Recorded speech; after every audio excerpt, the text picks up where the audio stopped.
I'm T. Michael Weah, the Executive Director of the Weah Foundation.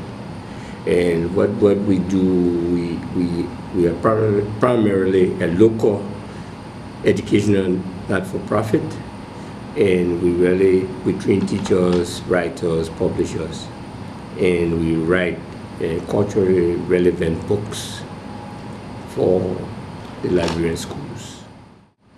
The library has always been my hobby. I mean, when I travel, I'm around, it's always the library. When other people go to other facilities in the country, usually I'm looking for the public library. And that's where I've concentrated over the years. But really, for Weah, we started in 1992 in the heat of the Civil War, and we started something called the book chain. What we did, we brought books from the United States, and those books we brought, we just allow people to take them, and after reading, they just give it to somebody else. And it was the time of the curfew. People had to go by 3 o'clock, 4 o'clock. We had to be in our rooms or in our houses. So you had books that you could read to take your mind off the war. And we hope it was some psychological help. And also we had an ulterior motive. Our motive was, if the kids were reading and involved with books, most probably they won't fight. They won't kill each other. But we don't know where it really worked. Because it took, after we started 1992, the war ended 14 years later. So you can deduce what it was. The library has been all over town, the Weah Library, which has been Weah focused. It's a library, we do a lot of other stuff, but the library has been where we started and where we stay. We started on Front Street, then we went up Benson Street, then we went to Broad Street, we came on Gurley Street on the left side, and then now we're on Carey Street on the right side. Well, you may ask, but why you keep going all around? Every time the landlord looks at us and he cannot rent up, we change our address. But we are inner city organizations, so we have always been in the center of town, in the center of town, in the center of town. Even in the heat of the war, we always were in the center of the town, of the city of Monrovia. We are an independent library as compared with, say, a public library is something supported by government. We're an independent library, open to the public. So we are one of the only independent libraries in Liberia now, if not the only one. But like the schools, many schools have their little reading room, have the libraries and things like the university and other areas, they have that. But from the public library point of view, we may be the only one. There's the National Library up on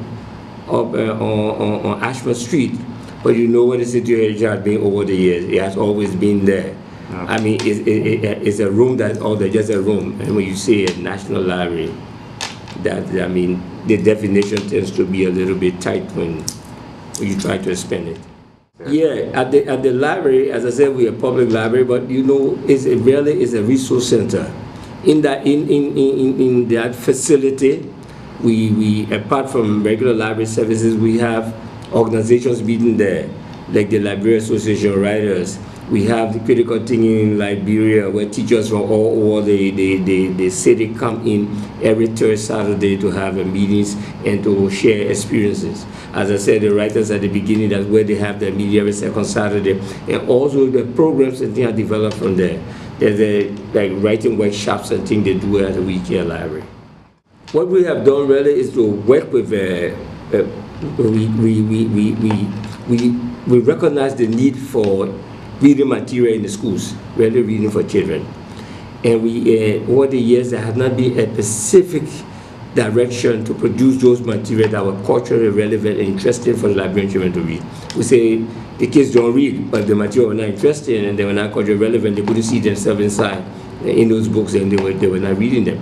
So we absolutely went ahead and we trained writers and illustrators. We can train writers and illustrators, and we managed to produce the first set of culturally relevant Liberian books. We didn't say they were not yet. You have all the photocopy materials of books that were color books and were illustrated, and you had Liberian writers concentrating on things that the children would be interested in. So that was the first time that we ever did it. But one thing we pat ourselves on the back for is that After we did these books, they became the standard in Liberia. So anytime even people have gone places and say, we can do books, they say, can you do books like the Reading Liberia books, done by Weah? So that would be a plus. So the standard, the bar has been raised. There were books written by Liberians, but they were all photocopy books. After they wrote the books, they did it. It was just little photocopy, but you went on there, you used a Xerox machine at that time, and you did all photocopy. So all black and white thing and stick drawing. So you didn't have any of these real good books now that any part of the world kids will want to pick up. And we have really experimented. When we did our books, we put them all on the table, and we had kids walk in there. We didn't tell them, and they just walk. What book would they take first? And they always took the Reading Liberian book. We need the exposure of our writers. Liberian market is so small that and the literacy level is absolutely low, and then the economic power, the power to buy books, that disposable income that you have that you will buy, but we don't have. So the market is small. And to have our writers and things just write and have their material sitting down, we have tried to expose them to be like the King Prize, the Border Awards, and other awards around there where they could participate. But as you said, we are not just putting the work out there, because usually these people will take only published work. So what we have done is to produce an anthology. Every year we'll be producing that. And this program is supported by the Open Society Institute. They have been supported through Critical Thinking in Liberia to help us to produce the anthology. So when a writer does his or her thing and we accept that work, we also submit that work to these prizes and award organization. We haven't won yet, but it's a starting point. When you go out to the ministry and you don't get the resource they want, but the ministry also has been very helpful. They insisted, look, we are not a publishing house. Yeah. If you did work that met the standards, and not just Liberian standards, but standards that our children who used to learning material, we most probably will put it on our curriculum. But like the anthology, which has a lot of cross-cutting issues when it comes to citizenship, land ownership, or things that we have not really been involved with. And the first time we have it in the school, we thought the ministry would jump for that. But again, they haven't really taken it, but we are working on it. But one area we have worked, we work with other people, group outside of Liberia, and we did the social study book with the Liberian Association Writer plus Weah. We did the social study book from grade 5 to grade 9. And that was very, very well received by the ministry. And now you check all the Liberian schools, you'll find those social study books in the school. So the ministry is doing its own, but maybe we need to position ourselves a little bit better and have a potential to produce the book. And you know, publishing is not cheap. And if you don't have the market for your books and don't have the initial input, maybe financing for so is very difficult. So I think our problem has not been so much that we couldn't put our on the curriculum of the ministry, but maybe we need to publish more. But to publish it, we need money. Where do we get it from? Open Society, what we did at the beginning, and this we take our hats out to the USAID through the LTTP program. When we did our first set of books, we did a whole stack of them. We were sitting out there a little bit confused. We had about maybe 50, 60,000 copies of books. What would we do with them? And on the team here, we saw USAID had seen our book somewhere, the LTTP, the Liberian Teacher Training Program, seen our book somewhere, and they came out to us and said, look, we could use these books in the school. Yeah. And because we have started using the books in our program schools that we do with the Canadian Organization for Development through Education Code, that what we do really in Liberia. And so we had to do it in our schools. We were doing it in 60 schools. So they came in there and they bought a massive amount of these books and they put them into the Liberian public schools. So and then that the initial money that we got from them, that first money we got from them, we use it now to do more publishing. And what was important again, and that was very important, is that we put the organization here. And we found that money that we made from here was put right back into the education system, which that formula works. And I hope we'll continue with that. Not so much with USAID, but our own, the ministry and other people could be very supportive. We hope so. And the exciting is that there's a lot of rhetoric a lot of billboards and saying, education demands that do something about it. It's exciting when you find people all saying these things. But you see, we say in the say, we're not walking the walk. Okay. And that can be very difficult. But we are excited. At least we are aware of the need that we need to produce people that will be able to take the rightful position in the Liberian society and be able to contribute positively to our well-being. So we're talking about it, and that way we start. Somewhere we have to start. My mom was not very literate, but as all old Liberian mothers and things, she could read the Bible. And we had this big Bible story book, where illustrated with Goliath picture, David with the lion, all that type of thing, in relatively big writing. She read those stories to us. And we insisted on those. Even she got tired. I think she got tired reading the story of David. We have heard David's story from the Bible, the regular thing, but that storybook had it so illustrated. That big Bible storybook had it very illustrated. So we enjoyed that. But another thing that really helped us was the comic book.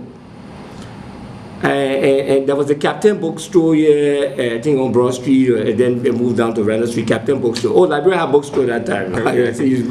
So the Captain Bookstore was here, and we went to the Captain Bookstore. We bought comics, the Marvel comics and the other, and we got involved with all the classics and stuff like that. Imagine the classics there were all there, you know. We call these the dead literature, but they had it in the comic form, so we read all these different classics, and that was great. But what was good about it, I was smart. We had a bunk bed. My brother and myself, we had a bunk bed. So when he read, he could read. He could read. So after he read, he just dropped the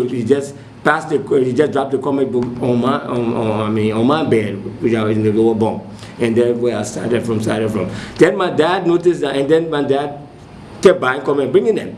But he noticed that we were spending more time with the comic books than with our classroom book. So he threatened to bind those comics years after years, and everything he never did. And he was still buying comics and bringing them, so we're reading. So I'm talking about 1958, 59, 1960. So we got to lose all those comics, all the Marvel comics and things like that. Got to lose them. Now they are collected. What you call it? Collected items. Yeah, they are collected items. We don't know where. One day we went to go check all our items. We just couldn't find it. But we noticed that our younger cousin had read all of them and maybe gave it to friends and things like that. So got to lose all the comics. But that way it really began with the comic books. Redemption Road by Emma Shaw.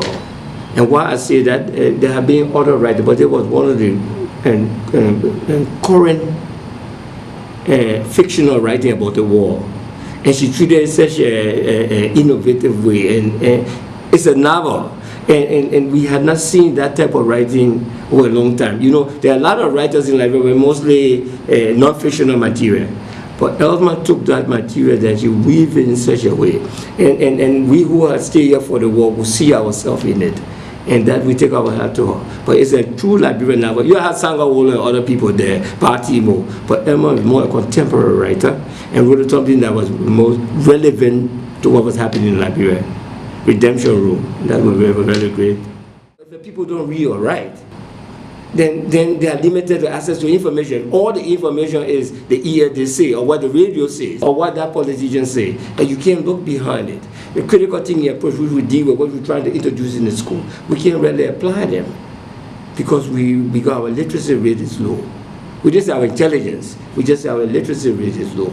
We need to do something about it. And we don't see the issue in politics now. Those type of issues that you come about, we don't see them being the focus. And you know that something here is amazing. You know, Mr. John Brown wants to be president. You know, that man has money. So I want to know what his money has to do. Is money going to build a new school? Is he going to get involved in terms of pushing teachers program and things like that? Those are our concerns. So the election that will be coming up next year, we hope education will be one of the issues that the politicians will really get to, not just talk about it. And now this trip we want to ask why, how are you going to do it? And what will be your approach? And not that I'm going to build school, I'm going to educate the people. These are all rhetorics. How are you going to do it? Where are you going to get the funding? How much money government going to put from the budget? What are we going to look at? How can we position ourselves in such a way that education becomes a major portion of the national budget? Those are our concerns.